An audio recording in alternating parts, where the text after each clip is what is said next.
What's going on, guys? Today I got more bad news on this 2015 Sprinter van.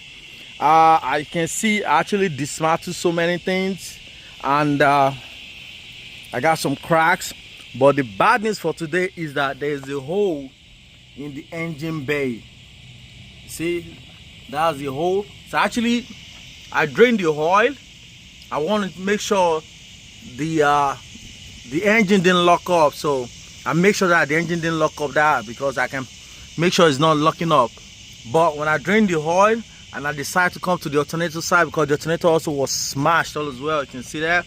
Now I just discovered that the engine bay has a crack in it. So, and this all as well, there's some cracks everywhere. So this also has to be replaced.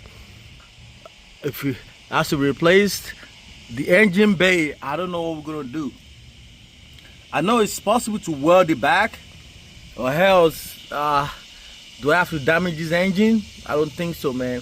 There's a possible way to actually fix that hole. So guys, follow me in this journey. I've been trying to see people on Facebook that know how to weld, but nobody's pulling through.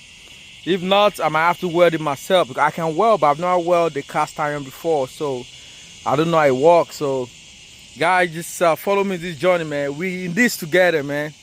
So there's a hole in the engine bay. So at this point, I have to pause whatever I'm doing. That's why I said before I start throwing part at it, I want to make sure the engine is not locked and I can fix that hole. If I can fix that hole, once again, if I can fix that hole, then we should be fine. All right, guys, like this video, man. Please comment, and I'll see you in the next one.